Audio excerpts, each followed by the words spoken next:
Welcome in, everyone. I hope you guys are doing great. We've got a big topic to talk about today, and that is that there are reportedly more clashes between Bibi Netanyahu's government in Israel and the Trump administration in the United States. There are some conflicting reports about what's going on and the very serious claim that the United States might abandon its support for Israel if the war in Gaza does not come to a quick end, is taking the internet by storm.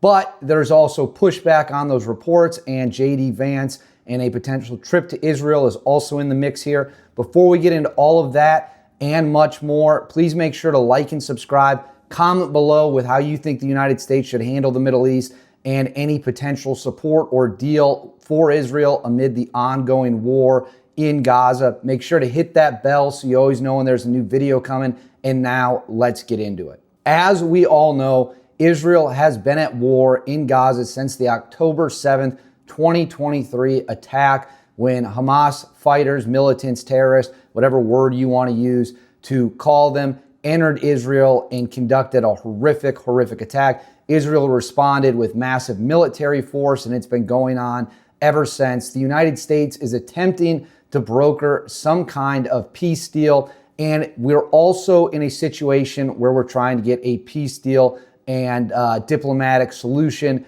to Iran's pursuit of getting a nuke in all their facilities and the enrichment of uranium, making sure it doesn't get weapons grade. And the United States and Israel are very far apart on that. President Donald Trump has made it crystal clear he prefers a peace deal with the Iranians. The Israelis would prefer the military option. And there were reports that President Trump actually stopped Israel from conducting an attack that they planned this month in May. I'm filming this on May 20th. So it is a very dicey situation. President Trump also went to the Middle East, met with a bunch of the Gulf states, met with Saudi Arabia, met with Qatar, met with the UAE, did not go to Israel, did not stop in Israel on the trip. And there have been a growing number of reports of a rift between Bibi Netanyahu and President Donald Trump. And it appears that the situation might be growing more dire as the war continues to rage in Gaza, Israel launching a new offensive. I believe it's called Operation Gideon's Shield. So where does this leave us? Well, it leaves us in a situation where it appears, according to reports, the Trump administration has had enough and they want to apply pressure to bring an end to the situation. So I'm going to go ahead and throw this up on the screen for you here. This is from the Washington Post. It says, in Israel, Netanyahu's sharp pivot followed new public and behind-the-scenes pressure from the Trump administration. This is a pivot on letting aid into Gaza. During a tour of Persian Gulf nations last week, Trump said that a lot of people are starving in Gaza. Israel was excluded from the trip, which is what I just said, during which Trump visited Saudi Arabia, Qatar, and the United Arab Emirates. Trump's people, this is a quote from an unnamed source to the Washington Post, Trump's people are letting Israel know we will abandon you if you do not end this war, said a person familiar with the discussions who spoke on the condition of anonymity because they were not authorized to speak to the media. Netanyahu said the move gives Israel leverage against Hamas while also laying the groundwork for a more substantial military campaign in case ceasefires talk underway in Qatar hit a dead end. So that is a report from the Washington Post citing an unnamed official that the United States might abandon its support for Israel. And I would assume, although it doesn't state, that would mean military aid. We would stop giving them military aid to conduct the war, because as we all know, most of what Israel's weapons that are used are either directly given by the United States or paid for by the United States, specifically the 2,000-pound bombs that Israel favors. Those are directly provided by the United States. There was a brief halt on that during the Biden administration. That possibly could be a chip the Trump administration is also looking to play. However, there's been an attempt to refute this claim, and this comes from the Times of Israel. I'll go ahead and throw this up on the screen for you right now. It says a U.S. official denies a Washington report, citing an unnamed source who claimed the Trump administration will abandon Israel if it kept the war going in Gaza. The U.S. official says that there are disagreements, but the idea that we would abandon Israel is preposterous. The newspaper quotes an anonymous individual familiar with discussions who says Trump's representatives have informed Israel Washington will abandon the country if it does not end the war. So that's where all that is now. J.D. Vance kind of plays a role here over a visit to Israel. Let's get into that right now. Vice President J.D. Vance reportedly canceled a trip to Israel because he did not want it to look like his arrival in Israel was an endorsement of what is a relaunched offensive into Gaza. He thought the optics would look bad. This is a report from Axios. Again, I'll throw it up on the screen for you here. It says Vice President J.D. Vance considered traveling to Israel on Tuesday, but decided against it due to the expansion of Israel's military operation in Gaza, a senior U.S. official told Axios. Why it matters. The U.S. official said Vance made the decision because he didn't want his trip to suggest the Trump administration endorsed the Israeli decision to launch a massive operation at a time when the U.S. is pushing for a ceasefire and hostage deal.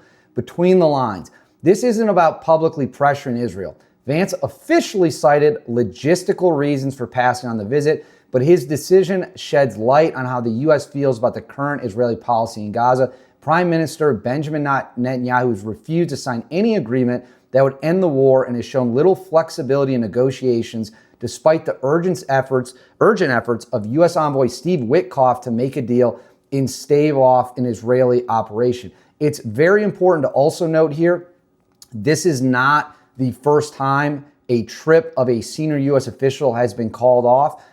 Pete Hegseth, the Secretary of Defense, was supposed to go there right around the time Trump was in the Middle East doing his tour around the Middle East, and instead Hegseth canceled or delayed, depending on the reports you believe or the statements you believe, his trip to Israel, and then traveled along with Trump to other Middle Eastern countries instead. And now you have Vance, who has called off a trip to Israel as well. So again, a very, very, very fluid situation. There are a lot of moving parts. Where do we go from here? What is the Trump administration likely to do? Let's get into that right now.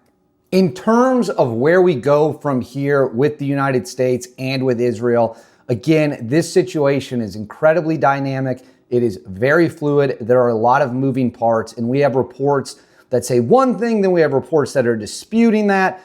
But the reality of the situation is shockingly simple at its core, and it is this. The United States of America gives billions and billions and billions of dollars a year in economic and military aid to Israel.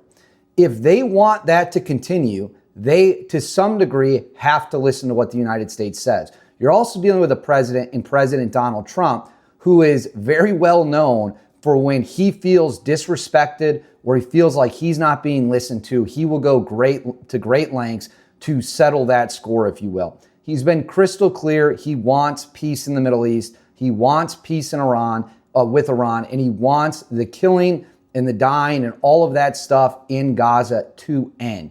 He's had enough of it, essentially. He feels that it's bad for stability in the region. And you can think about whatever you want to think about from the war. I'm telling you how the United States is viewing this for the Trump administration. So if Trump says this is the way it's got to be, we're the ones controlling the money, we're the ones with all the military power, then you would think to some degree Israel's going to have to do what they say. But Israel could also rebuff that and say, no, we'll go into it alone, then we'll do it ourselves. Whether or not they have the capabilities to do that remains very unseen. You got to remember, Israel has a small population. They have a very small military. And their military, while able to punch above its weight regionally, is not really designed for prolonged urban combat. And we've seen plenty of videos out of Israel of them in very hairy situations, CQB doing raids. People are under the belief that any military that's modernized can do what the United States military can do. That's just simply not true. The United States military is tuned and geared to do that, and we have a significantly larger military, and it's better trained, better equipped, and we do not run out of bodies.